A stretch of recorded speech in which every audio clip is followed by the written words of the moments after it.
This is the Paltalk News Network.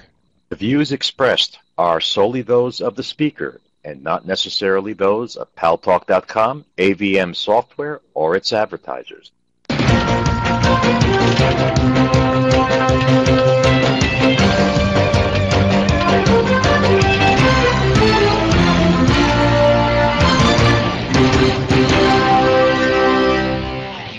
News Talk is online. News Talk Online, a production of Paltalk.com, the largest multimedia interactive program on the internet with more than 4 million unique users on demand on iTunes and on YouTube.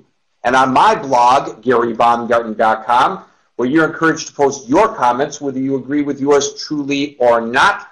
No retribution. And thanks to our good friends at CRN Digital Talk Radio, we're syndicated to an additional 12 million households. I am your host, Gary Baumgarten. I welcome you to the show, and I remind you once again to go to the PaltalkNewsNetwork.com site early and often, just like voting, to read stories that you may or may not see, hear, or read, or listen to, or watch in the mainstream media. To my left, your right, is a legend on the streets of Detroit, a fellow by the name of Jim Francisco, who was my buddy, my running buddy. He was a police lieutenant.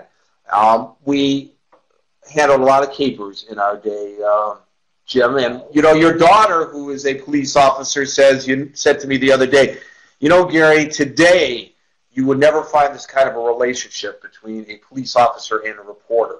Like we had back in the day, going on raids together and autopsies together and investigating homicides together, just walking in with the police. We made a pretty good team, I thought. I think we did also. I still find some of the old articles that you wrote about me, and I think you made me famous there. Yeah, for a while, at least. Yeah, you were famous. You were famous. My favorite Jim Francisco story, and there are a million of them, but this actually won me. Thanks to you, I got an investigative reporting award. Nobody would have thought. Jim was leading the narcotics unit, and we went to raid an apartment building.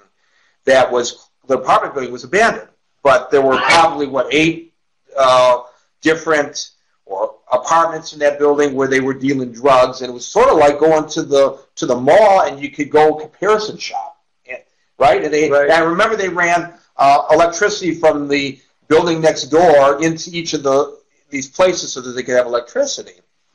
So we go in there and we round up all the bad guys, which wasn't very difficult to do, and we're taking them out. And one of them says, "Who's in charge here?" Well, why? Well, I've got some information I want to give to the main person. So Jim here says, I'm in charge. He says to his, I don't know, was he your sergeant, your lieutenant at the time, Heffernan? You take all these guys out to the prisoner bus. Baumgarten and I are going to talk to this guy. So we go into the closed manager's office. I mean, the place is closed, so we go into the manager's office. And the guy says, you can't arrest me. And Francisco says, why can't I arrest you? And the guy says, well, you can't arrest me because I'm Francisco Snitch. and Jim looks at me and says, you're Francisco Snitch?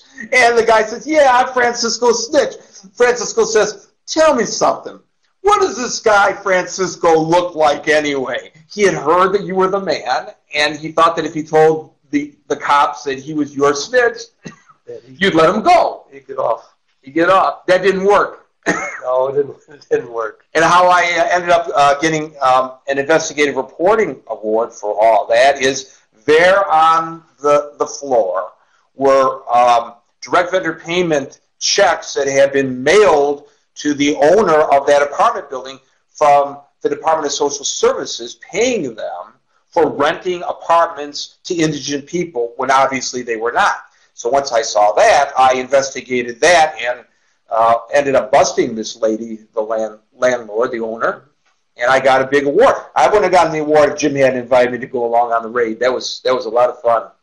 Yeah, we did have some fun. We came up with some unique ways to surprise people. I know in 1985, when we were public safety, we utilized the fire trucks. We'd jump off the fire trucks because everybody wants to see a fire engine come down the street with a siren on. Right, they'd run when the police came, but they'd let the firemen in. They'd let the firemen in, so we'd go in as firemen and raid them. And raid the places. Yeah, raid the place.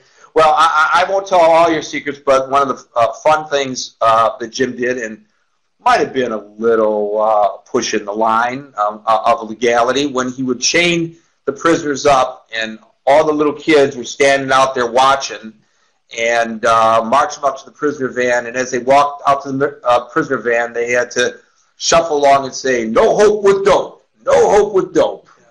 Either that or they would have to sing, "We're not going to sell dope anymore." Yeah. And would make them sing that all the way to get in, or walking up to the front of the station. They'd have to say, "We're not going to sell dope anymore." The thing that always amazed me is when I'd go with you on a raid, and there'd be all these police cars there, and we'd be searching the house, and somebody come to the door. "Are you guys up?" They want to buy dope. Well, that's almost a standard way to do a push-off now, is when you raid a narcotics place, is to the police almost occupy, or they do occupy it, and for all intents and purposes, they move their cars out of the area and continue to sell drugs and arrest people and take cars. That's a means of revenue for police departments by doing it that way. It was really a shame just now we went back into our old stomping grounds, and we saw many of the buildings that we used to frequent all abandoned and graffitied up, and I mean, it's just terrible to see what's happening to Detroit and its environs, and it's all, I guess, due to the economy. Well, it's sad when you see the station that you spend most of your life at, that's closed down. There's plywood on the front door, and the windows are knocked out, and I guess, for a better word, bums sleeping in the basement for a while until they boarded them up. Yeah, but the Officer of the Month parking spot is still there. Yes, it's still that's still there. Yeah, pretty funny. Hopefully he'll come back one day. Yeah, so hopefully he'll show up one of these days. I'm so glad that you're joining us today because we're talking this week during my trip here to Detroit about what has happened to this city that we both grew up in and love.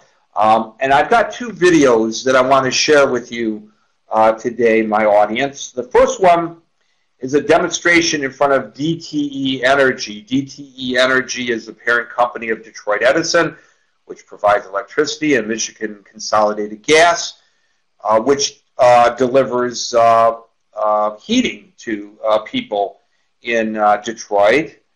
And